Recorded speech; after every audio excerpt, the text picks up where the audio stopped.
आप सबके भविष्य में। धन्यवाद जी हरिवंश जी। श्री गुलाम नबी आज़ाद जी।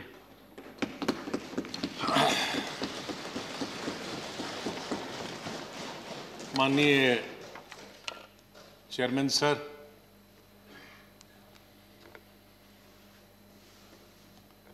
आपने, माननीय प्रधानमंत्री जी ने, माननीय डिप्टी चेयरमैन साहब ने और मेरे जितने भी यहाँ साथी हैं, उस तरफ के या इस तरफ के, सत्ताधारी पार्टी के या विपक्ष, और विशेष रूप से आपने और माननीय प्रधानमंत्री जी ने जिस तरह से भावुक होकर मेरे बारे में कुछ शब्द बताए, मैं बड़ी सोच में पड़ गया कि क्या कहूं।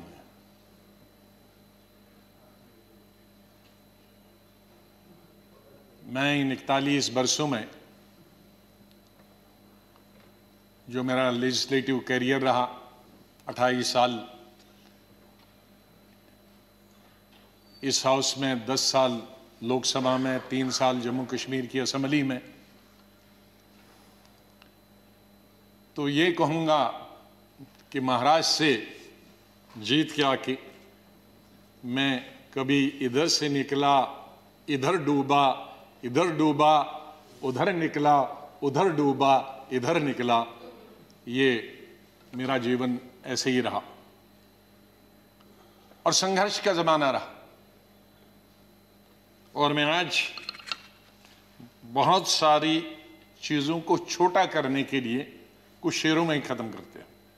शायर जो होते हैं उनमें एक बड़ी ताकत होती है उनके शेरों में कि हम लोग अगर 10 घंटे का भाषण दें तो वो 2 शेर में खत्म कर देते हैं उसका। तो मैं उसका फायदा उठाना चाहता हूं, वरना अगर मैं इतने 41 साल के इस अनुभव को अगर कहना चाहूंगा तो बहुत समय लगेगा, कई हफ्ते महीने लगेंगे। लेकिन शुरू में करूंगा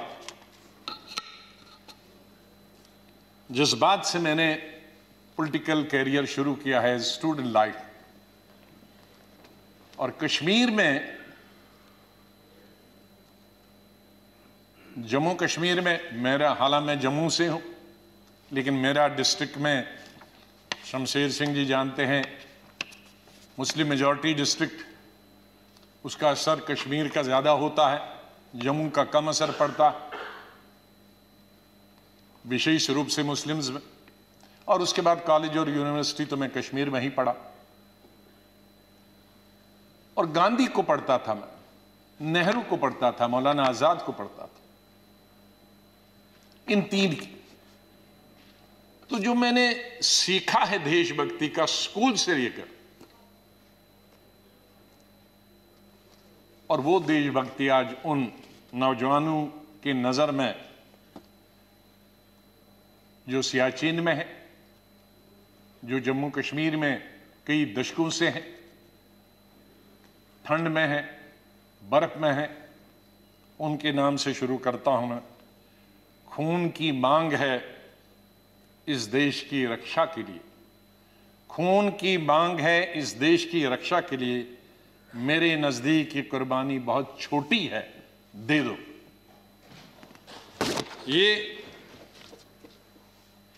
ये मेरे मन में बचपन से और स्कूल से ये बात रही। और जब मैं कश्मीर के सबसे बड़े college, SP college, Shri Pratap college में पढ़ता था, मुझे याद है वहां 14 अगस्त भी मनाया जाता था और 15 अगस्त भी मनाया जाता था हमारे कॉलेज में। और 14 अगस्त तो आप जानते हैं किसके लिए मनाया जाता, और मेजॉरिटी उनकी थी जो 14 अगस्त को मनाते, और बहुत कम माइनॉरिटी थी, दर्जन के अंदर, जिसमें मैं भी था और मेरे दोस्त थे जो 15 अगस्त में स्टाफ के और प्रिंसिपल के साथ रहते थे। और उसके बाद हम 1 हफ्ता कॉलेज नहीं जाते थे क्योंकि पिटाई होती। तो उस वक्त से निकलकर हम इस सोच के आए हैं जिस सोच में आज हम सब हैं। और मुझे खुशी है इस बात की कि इस सोच को बहुत सारे लोगों ने, और मैं बधाई देता हूं दूसरी पार्टीज को भी, वहां नेशनल कॉन्फ्रेंस हो, पीडीपी हो, बीजेपी तो शुरू से ही कौमी धारा की पॉलिटिक्स में थी, वो भी आहिस्ता आहिस्ता बड़े पैमाने पे आए और कश्मीर आगे बढ़ा। मेरी हमेशा ये सोच रही कि हम बड़े खुशकिस्मत हैं, जन्नत हिंदुस्तान ही है। मैं तो आजादी के बाद पैदा हुआ, लेकिन आज गूगल के जरिए मैं पढ़ता हूं, देखता हूं, सुनता हूं, यूट्यूब के जरिए पढ़ता हूं। मैं उन खुशकिस्मत लोगों में हूं जो पाकिस्तान कभी नहीं गया, लेकिन जब मैं पढ़ता हूं कि वहां किस तरह के हालात हैं पाकिस्तान के अंदर, तो मुझे गौरव महसूस होता है, मुझे फख्र महसूस होता है कि हम हिंदुस्तानी मुसलमान हैं। और बल्कि अगर मैं आज कहूंगा विश्व में किसी मुसलमान को अगर गौरव होना चाहिए, वो हिंदुस्तान के मुसलमान को गौरव होना चाहिए। हमने इन पिछले 30-35 सालों से अफगानिस्तान से लेकर इराक से लेकर और कुछ सालों पहले से देखे कि किस तरह से मुस्लिम देश खत्म हो जा रहे हैं एक दूसरे के अंदर, और एक दूसरे से लड़ाई करते हुए। वहां हिंदू तो नहीं है, वहां कोई क्रिश्चियन तो नहीं है, वहां दूसरा तो नहीं है जो लड़ाई कर रहा, आपस में लड़ाई कर रहे हैं। और जो कल्चर है, हमदर्द तो लोग पाकिस्तान के बहुत थे, सुनने में आया है, मैं कभी गया नहीं, लेकिन जो समाज में बुराइयां हैं, दूसरे मुल्क के बारे में नहीं कहना चाहिए, लेकिन हम गौरव से ये कह सकते हैं कि हमारे मुसलमानों में वो बुराइयां खुदा न करे कि कभी भी लाए। तो आज हम गौरव से ये कह सकते हैं। लेकिन यहां मेजॉरिटी कम्युनिटी को भी 2 कदम आगे बढ़ने की जरूरत है, तभी मेजॉरिटी कम्युनिटी 10 कदम आगे बढ़ी। मेरी हमेशा ये सोच रहेगी, पता नहीं शमशेर सिंह जी ने मेरी कश्मीर की चीफ मिनिस्टर बनने के बाद पहली पब्लिक मीटिंग के बारे में कभी सुना है कि नहीं। मैं जब सीएम बना तो पहली पब्लिक मीटिंग सीएम के तौर पे, आपको आश्चर्य होगा कहां ली होगी, वो मैंने सोपुर में ली, जहां के सोपुर में कोई कई दशकों से पब्लिक मीटिंग कोई कर नहीं सकता, आज भी नहीं कर सकता। शहर में तो नहीं की, लेकिन उसी कॉन्स्टिट्यूंसी में की, जहां गिलानी साहब हैं, जो गिलानी साहब वहां से 3 दफा एमएलए चुन के आए। और उस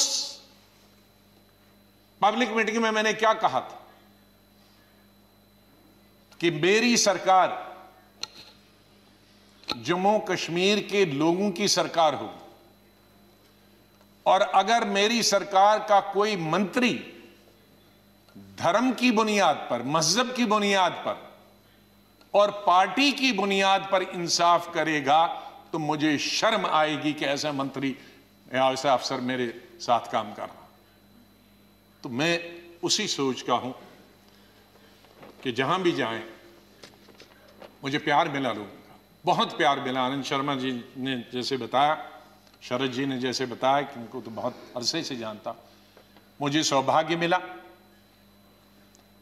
और उसके लिए मैं बधाई देना चाहता हूं और धन्यवाद करता हूं। आज वो जिंदा नहीं, इंदिरा गांधी जी का, संजय गांधी जी का, जिनकी वजह से मैं यहां पहुंचा और फिर काम करने का अवसर मुझे तकरीबन 5 अध्यक्षों के साथ मिला और 4 या 5 प्राइम मिनिस्टरों के साथ मंत्रिमंडल में काम करने का मिला।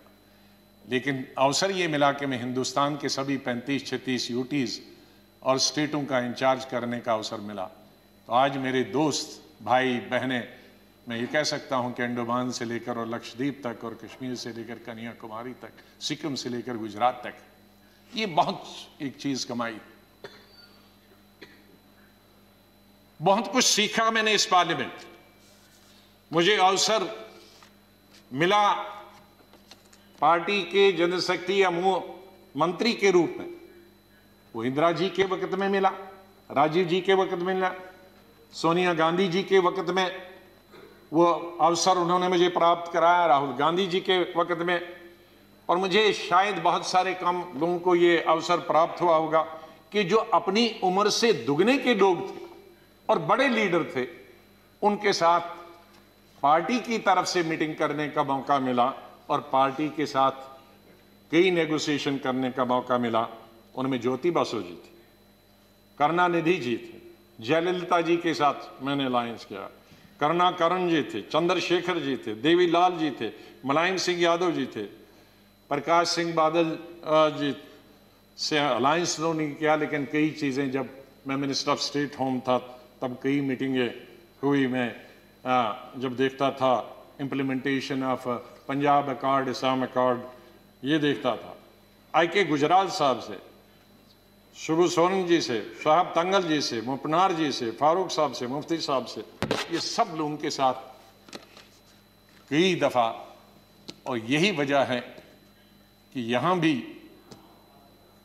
उसी तरह से मैंने चलाया। 3 प्राइम मिनिस्टरों के साथ मैं पार्लियामेंट्री अफेयर्स मिनिस्टर रहा। मैं उस बात को भूल नहीं सकता कि इंदिरा जी फोतेदार जी और हमें बताती थी। फोतेदार जी पॉलिटिकल सेक्रेटरी थे, मैं यूथ कांग्रेस का प्रेसिडेंट था। कहा जरा अटल जी से भी संपर्क में रहा करो। बीजेपी ने, उन्होंने कहा अटल जी से संपर्क में रहा करो।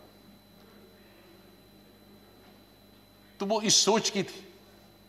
बाद में राजीव जी जब प्राइम मिनिस्टर बने तो उन्होंने कहा भाई अब विपक्ष के जो लोग हैं उनके पास तो 2 एमएलए एमपी हैं, हमारा इतना बहुमत, उनको भी तो अपनी कॉन्स्टिट्यूंसी का काम करना होता होगा, उनसे भी जरा पूछा करो। जब पार्लियामेंट्री अफेयर्स में मिनिस्टर बना मैं उनके वक्त में राजीव गांधी के, तो फिर एक दफा फिर याद दिलाया कि आप बहुत सारे काम अपनी पार्टी के कराते हो, विपक्ष के भी कुछ करते हो। मैंने कहा मैं बिल्कुल उनके भी पूछता हूं, जो जो बताते हैं, हर चीज आपको बताने की जरूरत नहीं, हम अपने लेवल पे करते हैं। और बाद में मैंने यही चीज माननीय अटल बिहारी वाजपेयी जी से सीखी।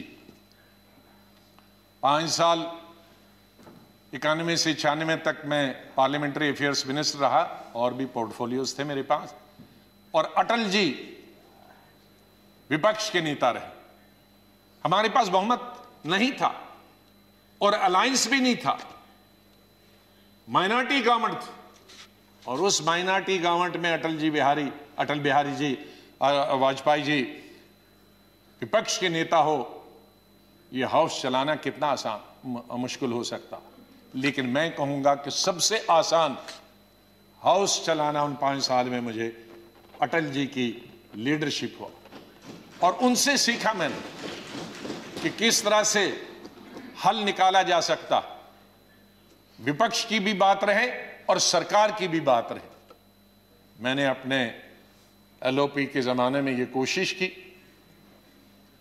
कि हम यहां आए हैं, लोगों ने हमको चुना है कानून बनाने के लिए, लोगों ने हमें चुना है कई मसलों का समाधान निकालने के लिए, हल निकालने के लिए, उनकी मुश्किलात, उनके लिए रोजगार पैदा करना, एम्प्लॉयमेंट करना, डेवलपमेंट करना, विकास करना, सड़कें, नहरें, स्कूल, कॉलेज, अस्पताल बनाना, बिजली पैदावार करना।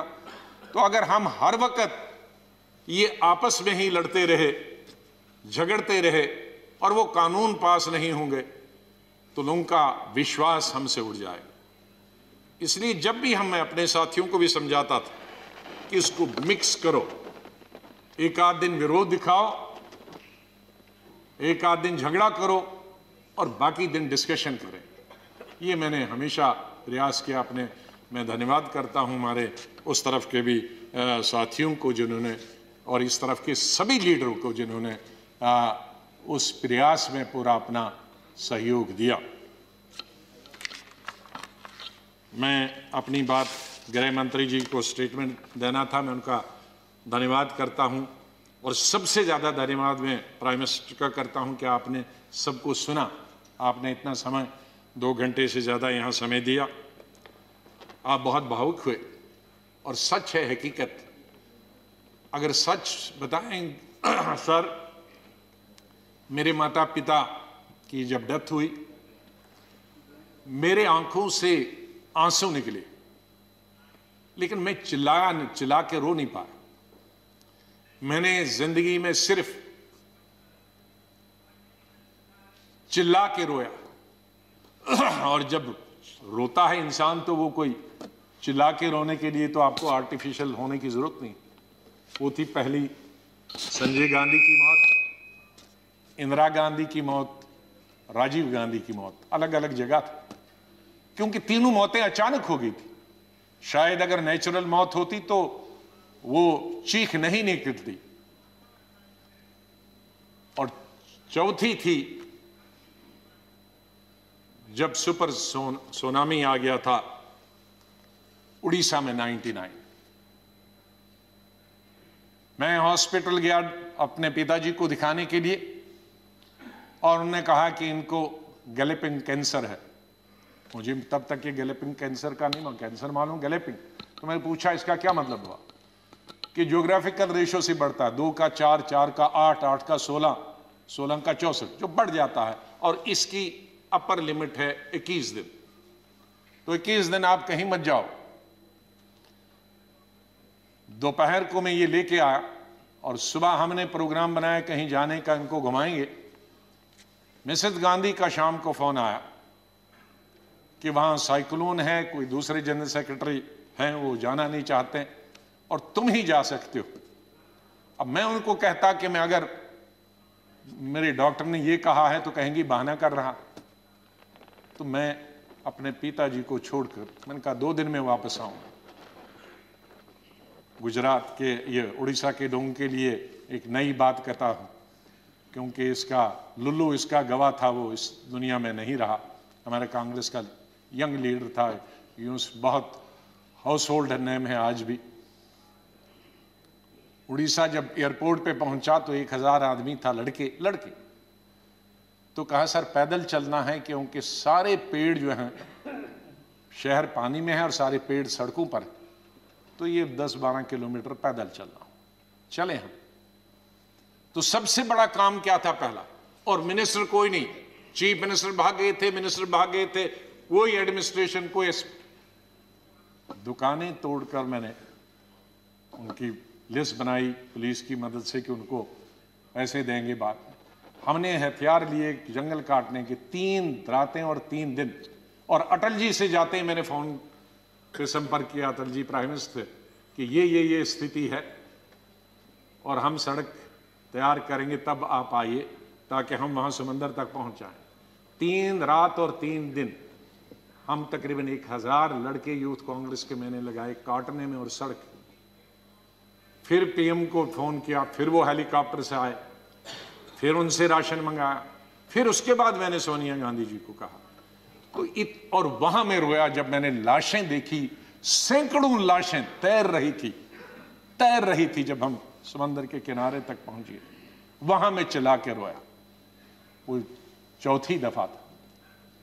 और 5वीं दफा जिसका उल्लेख माननीय प्रधानमंत्री जी ने किया और वो भावुक हुए। मैं 2005 में जब चीफ मिनिस्टर बना नवंबर में, और मई में जब दरबार कश्मीर में खुला, तो मेरा स्वागत गुजरात के मेरे भाइयों और बहनों की कुर्बानी से हुआ। मैं अभी 2 ही दिन पहले पहुंचा था, तो वहां स्वागत करने का मिलिटेंट का यही तरीका था कि आप हत्या करो गरीबों की तो वही स्वागत होता। उसका मतलब था कि हम हैं, इस गलतफहमी में न रहना। निषाद बाग जो कि राजभवन के साथ, वहां बस से उस पर लिखा था गुजरात की बस, उसमें हमारे तकरीबन 40-50 गुजरात के हमारे भाई बहनें टूरिस्ट। उस पे उन्होंने ग्रेनेड लगाया और मेरे ख्याल में दर्जन से ज़्यादा लोग वहीं हताहत हो गए और कई जख्मी हो गए। मैं फौरन तुरंत जगह पे पहुंचा, लेकिन तब तक पुलिस ने वो हटा दिया था। फिर मैं जैसे माननीय प्रधानमंत्री जी इन्होंने भी डिफेंस मिनिस्टर से बात की, मैंने प्रधानमंत्री जी से बात की, जहाज आया मी-8 उनको लेने के लिए। लेकिन जब मैं एयरपोर्ट पे पहुंचा तो जाहिर है सिक्योरिटी वाले कहते हैं कि सीएम आ रहे हैं, सीएम आ रहे हैं। तो एयरपोर्ट पे ये सब जाने के लिए तैयार थे। हमारे जख्मी भाई, छोटे छोटे बच्चे।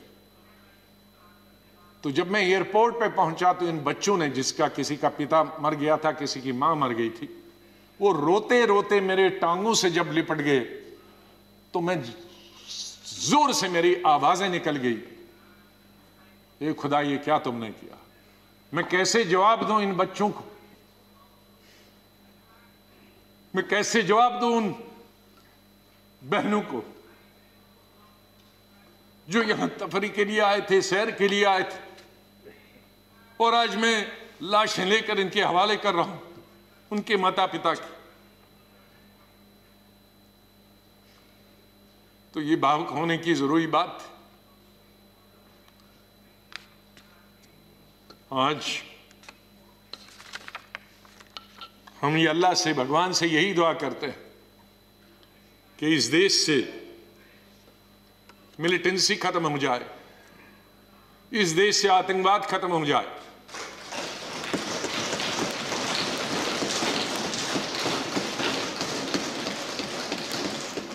हजारों हमारे सिक्योरिटी फोर्सेस के, आर्मी के, पैरामिलिट्री फोर्सेस के, पुलिस के जवान मारे गए, सिविलियन कई क्रॉस फायरिंग में मारे गए, हजारों हमारी बेटियां और माएं आज बेवा, शायद उनका पति किसी का मिलिटेंट भी, कईयों के मिलिटेंट होंगे, कई क्रॉस फायरिंग। कश्मीर के हालात ठीक हो जाएं। मैं इससे पहले कि कुछ अशार बोलूं, पहले मैंने अपनी फौजियों के नाम बताया था, लेकिन ये शेर मैं बोलना चाहता हूं मेरे कश्मीरी पंडित भाइयों और बहनों के लिए। जब मैं कश्मीर में पढ़ता था तो सबसे ज्यादा वोट में यूनिवर्सिटी में जब जीत के आता था तो कश्मीरी पंडित मेरे सबसे ज्यादा लड़के लड़कियां वोट देते थे। बहुत सारे लोगों को मालूम नहीं कि कश्मीर में लड़कियां हिंदुस्तान के मुकाबले में सबसे ज्यादा, जम्मू में नहीं, कश्मीर में, जिस वक्त मैं एमएससी कर रहा था तो साइंस में तकरीबन 50% लड़कियां होती थी और आर्ट्स में 90%। तो ओवरऑल ज्यादा लड़कियां पोस्ट ग्रेजुएशन पढ़ती थी। तो मैं जब यूनिवर्सिटी का इलेक्शन लड़ता था तो हमारे कश्मीरी पंडित लड़के हों या लड़कियां, सबसे ज्यादा वोट मुझे 100% मिलते थे। मैं 99 भी नहीं कहूं। दोस्त हैं आज वो बिखरे हुए, मुझे बहुत अफसोस होता है जब मैं उनसे मिलता अपने क्लासमेट्स। ये उन कश्मीरी मेरे भाई पंडितों के नाम जिनके जो घर से बेघर हो गए, उन कश्मीरी बेवाओं के जो बेवाएं हुई हैं और बच्चे हुए और जो वहां से बिछड़ गए, उनके लिए शेर अर्ज करता हूं। गुजर गया, और ये हमारा जो आज मुद्दत खत्म हुई इसके लिए भी कह सकता हूं, गुजर गया वो जो छोटा सा एक फसाना था, गुजर गया वो जो छोटा सा एक फसाना था। फूल थे, चमन था, आशियाना था।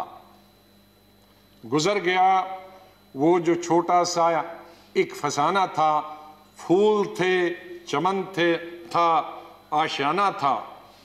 न पूछ उजड़े नशे मन की दास्ता, घोंसला उजड़ गया। न पूछ उजड़े नशे मन की दास्ता, न पूछ थे 4 तिनके मगर नाम आशियाना तो था। तो हम उस आशियाने को, आप दोनों यहां बैठे हैं, उसको फिर आशियाना बनाए जो इस वक्त उजड़ा हुआ है, उसके लिए हम सबको प्रयास करना। और मुझे, जैसे मैंने बताया, बहुत काम कर चुके हैं, सेवा कर चुके हैं, आशीर्वाद सबका मिला है। मैं यही कहूंगा, दिल ना उम्मीद तो नहीं, नाकाम ही तो है। दिल ना उम्मीद तो नहीं, नाकाम ही तो है, लंबी है गम की शाम, शाम ही तो है। कितनी लंबी होगी? सवेरा तो आई, विंटर में जरा लंबी होती है, तो लंबी है गम की शाम, मगर शाम ही तो है, सवेरा तो फिर आ जाएगा। और आखिर में ये कहूंगा, चाहे हम याद यहां ना होंगे, लेकिन फिर उसके लिए कहूंगा, बदलेगा न मेरे बाद भी मौजूए गुफ्तगू, बदलेगा न मेरे बाद भी मौजूए गुफ्तगू, मैं जा चुका हूंगा फिर भी तेरी महफिलों में रहूंगा। माननीय चेयरमैन साहब, मैं आपका बहुत बहुत धन्यवाद करता हूं। आपके साथ काम करने का मुझे अवसर मिला। आप जब पार्टी के अध्यक्ष थे तब भी हमारी मुलाकात होती थी, जब आप मंत्री बने तब भी बात होती थी, जब यहाँ चेयरमैन बनने से, वाइस प्रेसिडेंट आप बनने से पहले आप पार्लियामेंट्री अफेयर्स मिनिस्टर थे और मैं एलओपी था, तब भी हमारे संपर्क है। लेकिन जिस तरह का आशीर्वाद, जिस तरह का प्रेम, जिस तरह का प्यार आपका चेयरमैन के तौर पे मिला और वो जो गाइडेंस मिली, उसके लिए मैं हमेशा ऋणी रहूँगा, धन्यवाद करता हूँ उसके लिए, और आपके स्नेह और प्यार के लिए मैं हमेशा धन्यवाद करता हूँ। माननीय प्रधानमंत्री जी, कई दफ़ा टोका टोकी हुई और आपने कभी बुरा नहीं माना। एलओपी के वक्त में बड़ी बड़ी लंबी स्पीचें आपकी हुई, मेरी हुई, खास करके राष्ट्रपति के अभिभाषण पर, उसमें लंबी तकरीर होती थी। कभी हम कुछ एलओपी की जिम्मेदारी करते थे, लेकिन आपने व्यक्तिगत तौर पर उसे कभी अपने खिलाफ नहीं लिया। हमेशा भी आपने पर्सनल कॉन्टेक्ट्स को और पार्टी की जो जिम्मेदारी है उसको दूर रखा। कभी ईद हो, दिवाली हो, बर्थडे हो, उसमें बराबर आपने कभी भी कमी नहीं की फोन करने की। सबसे पहले या तो मेरे पार्टी प्रेसिडेंट का आता था या आपका आता था। दो आदमियों का तो अनिवार्य, हमारे प्रधानमंत्री और कांग्रेस प्रेसिडेंट मिसेस गांधी। और आपने हमेशा बताया कि कभी अपनी स्टेट के बारे में हो और कोई काम हो तो मुझे आप कभी भी बताना।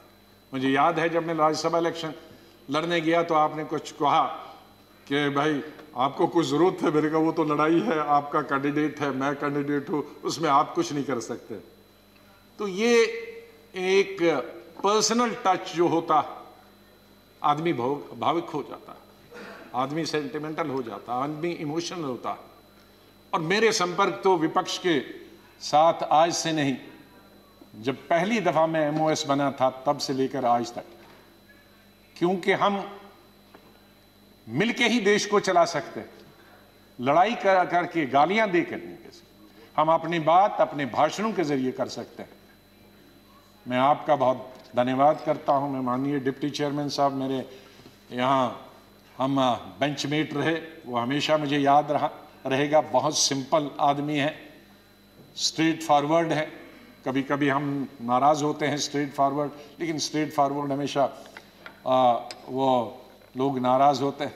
और शरद पवार जी से लेकर और यादव जी से लेकर और सब लोग हमारे लीडरों का तो मैं बहुत ही धन्यवाद, सब लेफ्ट राइट एंड सेंटर, नाम क्योंकि कुछ लूँगा तो बहुत सारे हमारे साथी नाराज होंगे। तो चेयरमैन साहब से लेकर और प्रधानमंत्री जी से लेकर, मैं सेक्रेटरी जनरल साहब का कैसे और सेक्रेटरीट का कैसे धन्यवाद कर सकता हूँ, मुश्किल है करना, क्योंकि इनका सहयोग मिला बहुत। हमेशा हर वक्त जब भी हमने कुछ चाहा, इंफॉर्मेशन पार्लियामेंट की या कोऑर्डिनेशन के बारे में आप तक पहुंचने की बात की, तो सेक्रेटरी जनरल साहब ने और सेक्रेटरीट ने हमने हमेशा हमारी मदद की है।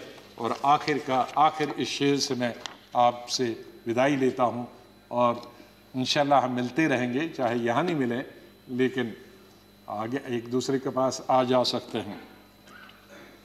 नहीं आएगी, मैं आप लोगों से बोल, नहीं आएगी याद तो बरसों नहीं आएगी, मगर जब याद आओगे तो बहुत याद आओगे।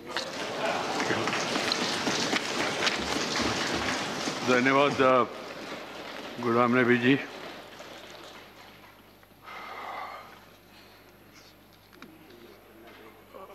Friends, we have another important